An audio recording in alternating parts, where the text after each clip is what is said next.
Hello and welcome. Welcome to another episode of, I even forget what the name of this channel is. Nostalgic Rambles About High School Maths. Nostalgic Math Chats, yo. We are looking at possibly the last question for this series, which is IEB May 2023 paper 1. And this is actually the last question of the exam. And it's looking so sexy and meaty. So let's get into it. The length of the sides of the rectangular shape below. Why not just say rectangle? Oh. Okay, right. The length of the sides of the rectangle below are determined by throwing a regular six-sided red die and a regular six-sided green die, right? By regular, we just mean there's an equal chance of getting any number from 1 to 6. Okay, so if I roll a 3 on my red die and I roll a 6 on my green die, then the dimensions of the rectangle are going to be 3 by 6.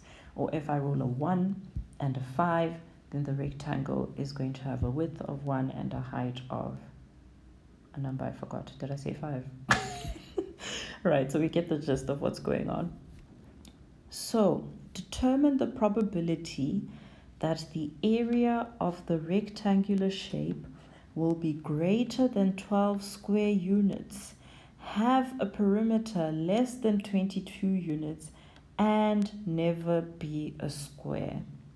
Okay, so this is a very small sample space, right? We've got 36 possible outcomes. You could get 1 to 6 on your red die, you could get 1 to 6 on your green die, and there's 36 ways that we can pair those outcomes. 1, 1, 1, 2, 1, 3, 3, 1, 2, 1, right? Those outcomes are all unique, right? So 1, 3, and 3, 1 do not count as the same. Well, well, it's not that important to, yes, they, okay, for the sake of simplicity, let's say they're unique, right? But essentially we're saying that because there's 2 ways that you can end up with a rectangle that has dimensions 1 and 3, there's a higher chance of having a rectangle that's 1 by 3 as opposed to maybe a rectangle that's 2 by 2, right? Because there's only one way that we can get a 2 by 2 rectangle is if you get a 2 on the red and a 2 on the green. Whereas to get a 1 by 3 rectangle, you could get a 1 on the red and a 3 on the green, or you could get a 3 on the red and a 1 on the green. I hope that makes sense. Anyway, this is me just trying to get comfortable with the problem space. Okay, so the point I was trying to make initially is that this is a very small sample space, right? There's 36 possible outcomes for the red die and the green die combination. So I am definitely tempted to just like go brute force and list all the possible outcomes, which might be awful. I don't know. Maybe some of the other conditions could kind of limit the possibilities. Okay, so the one that jumps out at me first is, maybe let's kind of eliminate which combos will not work, right?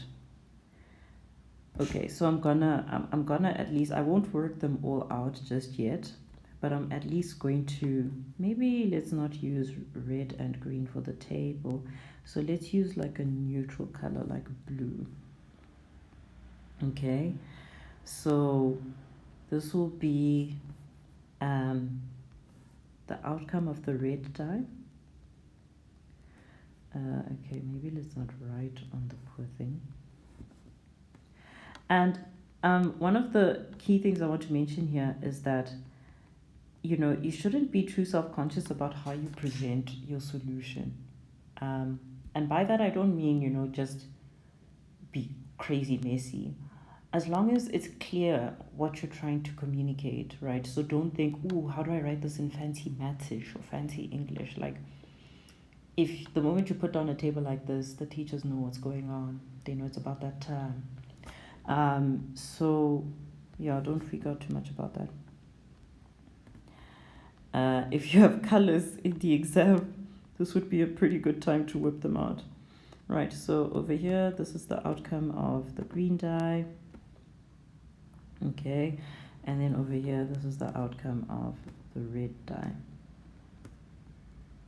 Okay, just bear with me as I make my straight lines because the OCD has hit. And that's crazy, like it allowed me to draw the blue lines, but it absolutely will not let me freestyle my green lines and my red lines. I honestly should have been using a neutral color for this actually. Yeah, I should have. Just like that, all my hard works. This is the stuff that makes the video look long, right? Like you see a 20-minute explanation for a question continue. The actual explanation is 5 minutes and the other 15 minutes is me drawing lines. Well, okay. I mean, but I also just feel like, no, if this isn't what you're already doing when you watch these videos, I feel like don't just follow by watching, right? Try and scribble stuff. If you see where I'm going with something, maybe you were stuck and then you see something that I'm doing and you're like, oh, actually, actually that kind of gives me an idea, you know, then you also carry on with your stuff while I'm doing my stuff and then we're just doing stuff. Right. Okay. So yeah, like I said, I'm not actually going to go and calculate what the area is for each of the combinations in the perimeter. I'm going to see if I can stay away from that. I really just want to use this tool to eliminate combinations. So actually, now that I think about it with a clearer brain, this is a nice condition, right? Because we're told it can never be a square. Or we're trying to work out the probability. One of the conditions is that it can't be a square. So that means we don't want, I'm just going to scratch out which combos we don't want. So we don't want this one, or a 2 by 2, or a 3 by 3, or a 4 by 4, or a 5 by 5, or a 6 by 6, right? Otherwise, if I roll a 1 and a 1, then that means I end up with a square. If I roll a 6 and a 6, then I end up with a square. So we don't want to count those, or those do not qualify for the condition that we're looking at. Right, so we've eliminated 6 so far. Let's see. We don't want it to have a perimeter less than 22 units. The perimeter must not be less than 22 units. So now, an important thing to remember here, right, is that the perimeter of a rectangle, if this is L and this is B, the perimeter will be 2L plus 2B, right? That will be the perimeter. So that means L plus B is equal to half of P. Okay, so now what this condition is saying that is that the number on this die plus the number of this die on that die must be less than 11. It must be less than half of 22. Right, so L plus B, 2L plus 2B must be less than 22, which means that L plus B must be less than 11. Okay, so we're looking for combinations of the sum where this number plus this number is less than 11. So any combinations where it's greater than 11 are eliminated. So let's see. 6 plus 6 is already eliminated. 6 and 5 is also out, right? Because remember, we need the perimeter to be smaller than 22. It can't be equal to 22. So if we had 6 and 5, that would be 11 plus 11 would be 22. So we do not want that. 6 and 4 is 10, which is less than 11, so that's fine. The other combination that has to go is 5 and 6, because 5 plus 6 is 11. We don't want that. 5 plus 5 is already eliminated, but yeah. 5 plus 4 is 9, so that's fine. 4 plus 6 is 10, so that is small enough of a perimeter. And then obviously anything smaller than that will also be smaller than 11. 3 plus 6 is 9, 2 plus 6 is 8, and 1 plus 6 is 7. So that means all the other guys are smaller than ELF if I add them together, right? So we've looked at which combinations the second condition eliminates. And then the last condition says that the area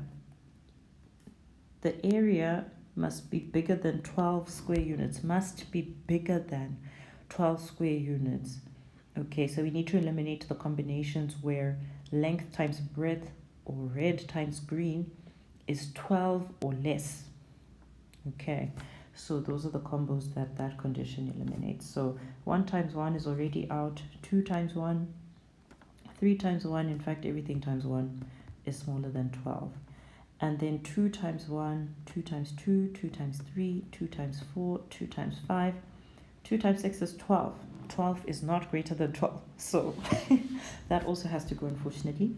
3 times 1, 3 times 2, 3 times 3 is already eliminated. 3 times 4 is 12 on the dot, so that also doesn't qualify, unfortunately. 3 times 5 is fine, and 3 times 6 is fine. 4 times 1 has to go, 4 times 2 has to go, 4 times 3 is 12, so that also has to go, and then the rest of them are fine. They're all going to be bigger than 12. 5 times 1, 5 times 2, and then 5 times 3 is fine. 6 times 1, 6 times 2, 6 times 2 has to go as well, right? And then the rest of the row will be greater than 12. Okay, so that leaves us with 5 and 3, 6 and 3, 5 and 4, 6 and 4, 5 and 3 again, 5 and 4 again, 6 and 3 again, and 6 and 4 again. Right, so the probability that the rectangle that we end up with has an area bigger than 12 square units, a perimeter smaller than 22 units, and is not a square, well, there's 8 ways that can happen, right, out of the 36 possible combinations that we could get. And if we simplify that, that comes to 2 over 9, or about 22,2 recurring percent. Okay, so not a very difficult question, but just in terms of like maybe the algebra part or the actual computations, it's just more a fun think out of the box. In the box, we are given a box, but you need to think outside the box type of question, and definitely one where it's so important not to fuss too much about how you present your answer, but just in terms of there isn't really like at least not that I can think of, a nice structured I don't know, it's more just about getting to see what's going on inside your brain. So what would have been nice actually would have been to color code the rejections, right? To say, okay, never be a square, that cancels this one, this one, this one, this one, this one, this one. Okay, and then how do I add a color? I can't, it's gone. No, I can delete a color. Nice. Right, and then I could say perimeter less than 22 units.